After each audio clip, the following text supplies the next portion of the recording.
Alô, vocês, alunos do nono ano, e aí, pessoal, como é que vocês estão? Tudo tranquilo? Tudo bem com vocês? Antes de mais nada, eu quero saber, e as férias? Descansaram, se divertiram bastante? Estão aqui prontos, renovados para a nossa Lesson 13, nossa 13ª aula remota, galera? Muito bem, e hoje nós falaremos sobre o Simple Past. Simple Past, o nosso passado simples da língua inglesa. Mas por que esse é passado simples? Quer dizer que tem algum passado complicado? Não, pessoal, porque existe passado simples, existe presente perfeito, existe passado perfeito. Então, aqui é só uma nomenclatura para quando queremos falar que alguma coisa aconteceu no passado e não acontece mais, tá certo? Então, vamos lá. Para poder entender o Simple Past, precisamos saber que existem verbos regulares e também verbos irregulares. Nós já tivemos aulas aqui de verbos regulares e irregulares. Caso você não lembre, é sempre bom dar uma revisada. Volta lá atrás nas aulas, dá uma olhadinha. Vamos aqui só refrescar um pouquinho a memória, tá certo? Olha aqui. Os verbos irregulares não seguem nenhum padrão, nem regra. Ou seja, é necessário conhecer todos os 470 verbos irregulares, um a um. Mas como assim, professor? Conhecer um a um? Pessoal, existem tabelas iguais a essa, fáceis de se encontrar aí na internet, certo? Só pesquisar no Google por Irregular Verbs. Nessas tabelas, vocês encontrarão os 470 verbos irregulares, certo? Para falar a verdade, pessoal, eles são 470, mas eu acredito que no máximo 200 deles sejam aqueles mais usados no dia a dia, que realmente são importantes. Então é bom você pesquisar também juntamente verbos irregulares mais usados, que aí vai facilitar mais ainda o seu estudo, tá bom? Agora aqui, pessoal, como falei no início, não tem regra. O único jeito de aprender é sentar e aprender um a um, tá certo?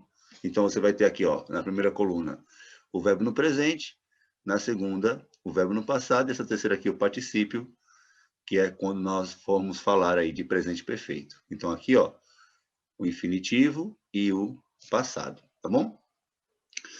Até aqui tudo bem. Vamos dar uma olhada agora nos nossos verbos regulares. Nós estudamos, já vimos aqui nas nossas aulas, que os verbos regulares precisam terminar em ed. Então, o que acontece? Quando os verbos já terminam com a letra E, nós acrescentamos apenas a letra D no final do verbo. Exemplos aqui, ó. Love, like, live. Love, amar. Like, gostar. Live, viver. Então, eu sei que esses verbos aqui são regulares. Beleza. Se já me disseram que eles são regulares, eu já sei o passado deles. O que eu preciso observar aqui agora é o final. Lembra, pessoal? Todo verbo regular, o passado dele vai acabar em ed. Mas se aqui eu já tenho a letra E, eu preciso apenas colocar o D. Então, love vira loved, like, liked, live, lived, certo? Então, ó, presente, passado, beleza? Seguindo, outra regrinha. Agora, verbos que não terminam em E. Se o verbo é regular, ele não termina com a letra E, acrescentamos ed ao final do verbo. Outros exemplos. Work, help, play. Atenção aqui, pessoal. Você não pode sair colocando ed em qualquer verbo. Você precisa saber primeiro que ele é regular, tá certo? Aí só estudando mesmo, ou com indicação em alguma atividade. Por exemplo, se você fazer uma atividade, ele vai estar lá. Os verbos regulares, alguma coisa. Então, você sabe que aquele verbo é regular. Então, ele tem que acabar em ed. Aqui eu não tenho mais a letra E. Então, para fazer o passado, eu preciso colocar o E e o D. Work virou worked. Help, helped. Play, played. Certo? Trabalhar, trabalhou. Ajudar, ajudou. Jogar, jogou. Tocar, tocou. Brincar, brincou. 3 significados aqui para play. Agora, a nossa última regrinha dos verbos regulares, pessoal. Olha aqui, ó, a letra Y, dando trabalho para a gente novamente.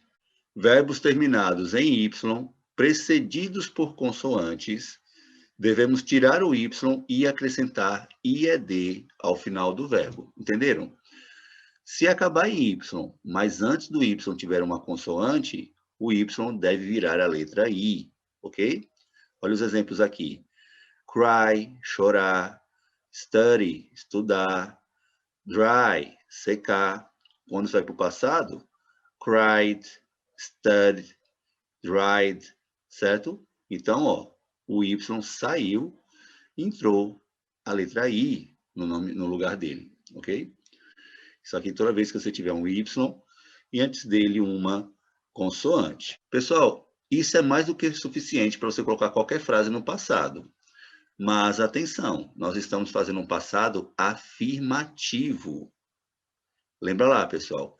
Eu só vou fazer isso daqui, ó. Eu só vou mudar a forma do verbo quando for uma frase afirmativa. De novo, eu só vou alterar o verbo só vai mudar quando a frase for afirmativa. Aí você pode perguntar, ué, professor, não dá para fazer pergunta, não, no passado, nem dá para negar? Dá, só que aí nós não vamos mexer no verbo, certo? Complicou um pouquinho, não foi? Vamos aqui. Vamos ter agora, ó, o simple past negative. Como é que eu negaria, então? Se eu não posso mudar o verbo? Porque, olha, em português você fala, eu estudo, frase afirmativa no presente. Eu estudei, frase afirmativa no passado. Só que você nega, eu não estudei. Isso não existe em inglês, certo? Você não vai negar e usar o passado ao mesmo tempo, certo? Se você vai negar, você vai depender de um verbo auxiliar. Para a construção de frases negativas no simple past, o verbo did é empregado como verbo auxiliar juntamente com o not. Olha aqui, ó. Nós vamos usar o super did. O did, pessoal, ele vai ser um verbo auxiliar aqui, ele vai ser um superverbo. Por que um superverbo? Porque ele vai transformar a frase inteira. Ele, dentro da frase, não tem tradução nenhuma, tá bom? Ele não vai ter tradução dentro da frase, mas ele vai mudar o sentido, ele vai jogar a frase inteira para o passado. O superpoder dele é mandar a frase para o passado, ok? Olha aqui, ó, o super did.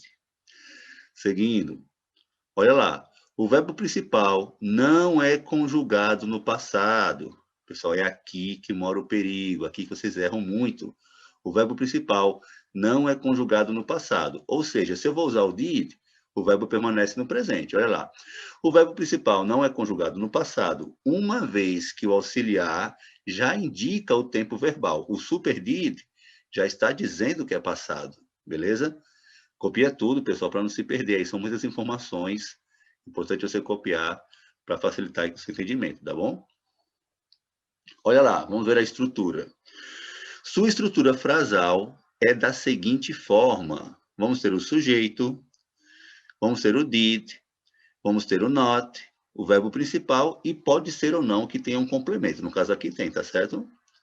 Olha aqui. Sujeito, vamos ver bem direitinho. Aqui. Sujeito, nesse caso é ela.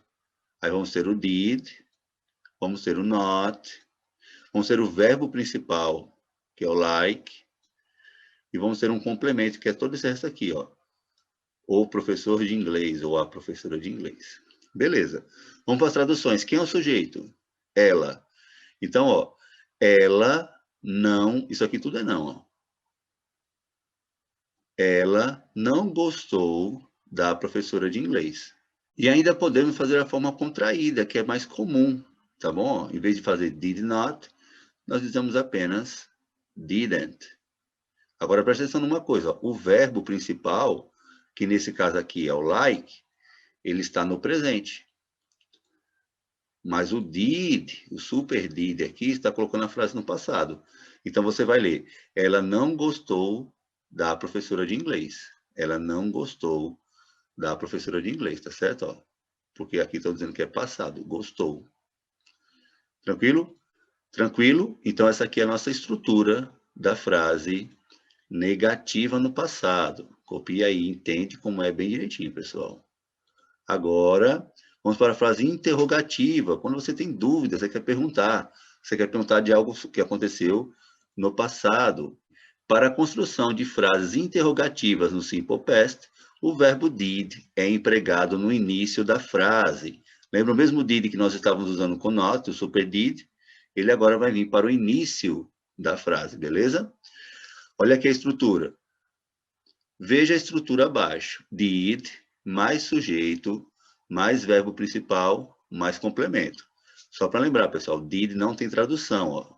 É apenas para dizer que isso aqui é uma pergunta no passado.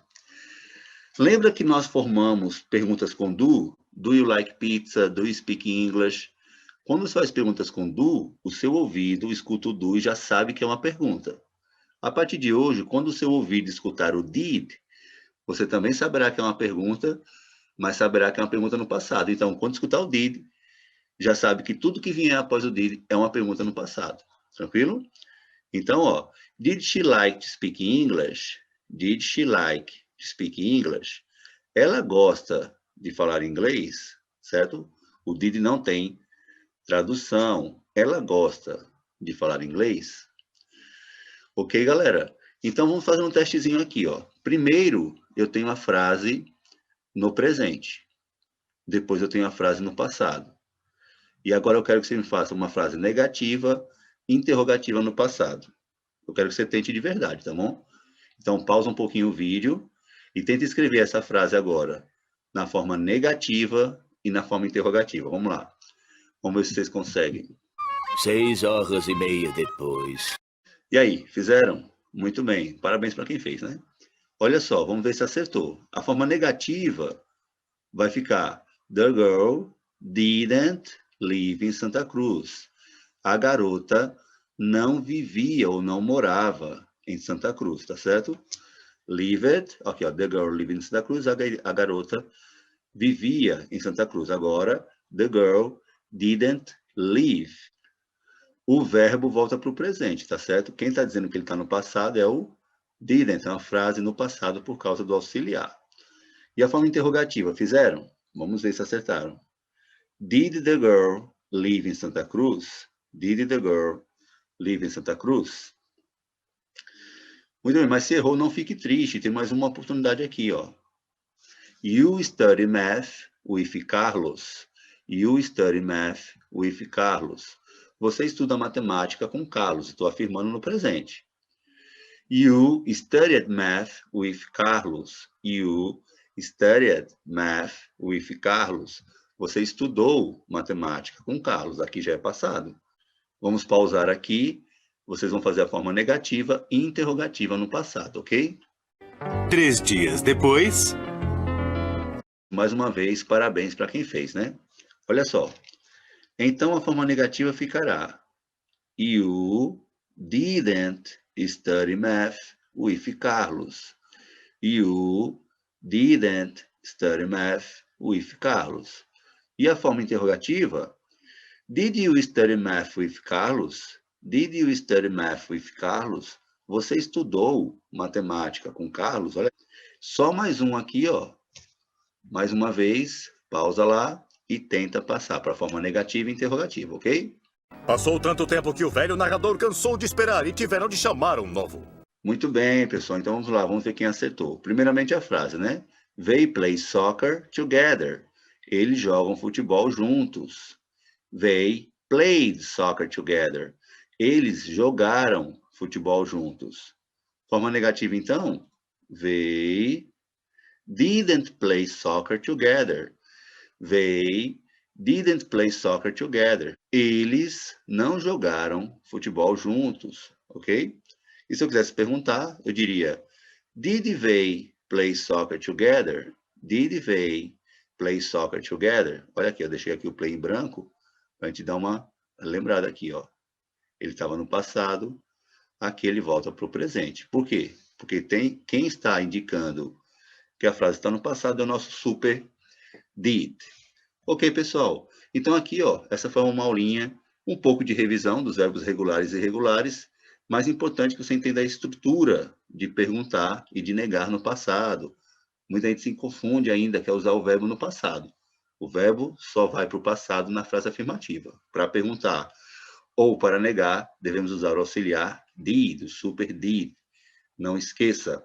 Não esqueça também de quê? Das suas atividades. Muito importante fazer as atividades propostas, tá bom? Sair de casa sempre com máscara. Thanks for watching the video. I hope to see you here at next class and see you later.